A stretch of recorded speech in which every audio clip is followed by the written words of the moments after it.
If you ever needed proof that Americans and the Italians can, in rare moments, put aside their cultural differences and create something truly spectacular, then look no further than the 1953 Cadillac Series 62 Coupe by Ghia. It's as if a Detroit bruiser met an Italian supermodel and they somehow had a child. This was Cadillac flexing its muscles at the height of post-war American dominance, but with a little bit of that Mediterranean flair sprinkled in for good measure. But before we get into the Italian artistry, we need to talk about the bones of the beast, the Cadillac Series 62.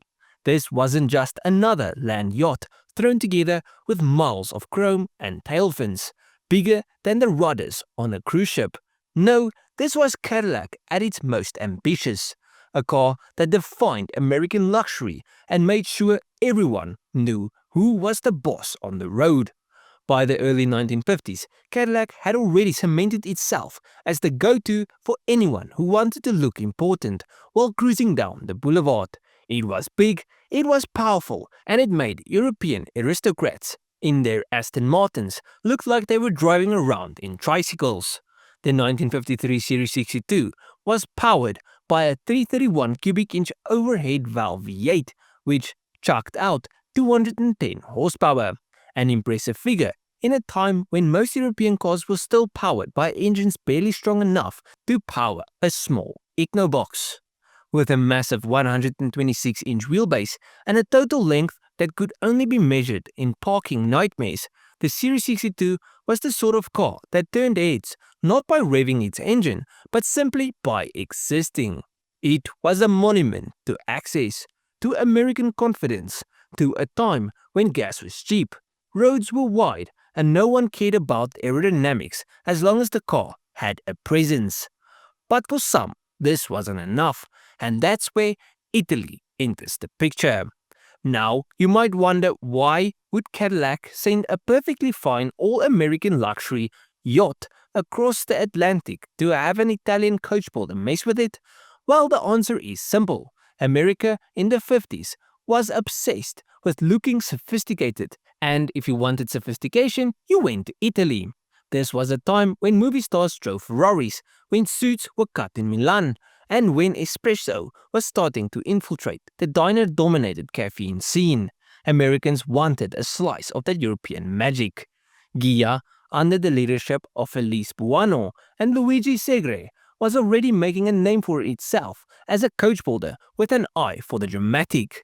They had been tinkering with custom body designs for a while, most notably their collaboration with Chrysler. When Cadillac came knocking, they took one look at the gargantuan Series 62 and saw an opportunity to refine it, to strip away some of its brashness, and to give it a silhouette that was less linebacker and more runaway model. What emerged was nothing short of breathtaking. Ghia took the raw American body of the Series 62 and smoothed it out, toning down the excess while keeping the presence. Gone were the exaggerated tail fins and slabs of chrome that could blind passing motorists. Instead, they sculpted a car that looked like it had been dipped in liquid elegance. The most notable change was the roofline. Whereas the original Series 62 had the kind of roofline that could double as a small bungalow, Ghia's version was lower, sleeker, and more refined. The rear fenders were cleaned up, and the overall profile was stretched out in a way that made it look like it was gliding even when it was parked. It had an European grace that most American cars lacked at the time. The front end, however, remained distinctly Cadillac. The enormous chrome grille was still there, flanked by headlights that seemed to be staring into the very soul of lesser cars. The bumpers were a little more subdued, but make no mistake, this was still a Cadillac, just one that had spent a summer in Rome, learning how to behave at the dining room table. Step inside, and the blend of American luxury and Italian craftsmanship continued. The seats were hand-stitched leather, the dashboard was wrapped in fine materials, and the entire cabin had a level of refinement that made the standard Series 62 feel like a budget rental car. It wasn't just a place to sit, it was a place to be seen, to enjoy, to cruise down the Riviera while pretending you were the king of Monaco.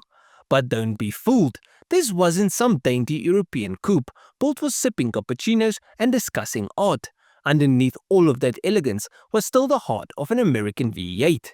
Now, this 5.4-liter unit wasn't modified in any way, but since the car was lighter than the original, it was even faster and drove even better. Now you might wonder what happened to this car. On paper, it could have been a massive success, but nobody knows about it, so I'm guessing that didn't happen.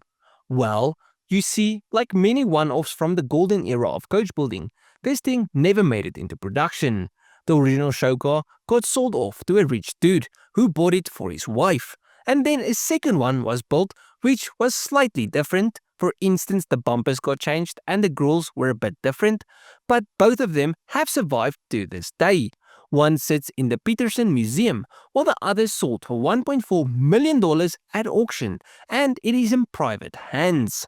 But to end this video off, the Cadillac Series 62 Coupe by Ghia is a reminder of a time when car companies were willing to take risks, to experiment, and to create machines that weren't just about getting from A to B, but about making a statement. And what a statement this thing made. But at the end of this video, please let me know what you guys think of this car and its design. I personally love it. This thing looks so sleek. I think, in my opinion, arriving at some rich dude's party in one of these, you'll get much more attention than any hypercar out there. But yeah, that's my opinion. Let me know what you guys think. If you guys enjoyed this video, please leave a like and subscribe to the channel. And if you guys did like it, you'll most probably enjoy most of my other stuff. So just go through my channel, see if there's something else you like. I'll check you guys in the next one. Cheers,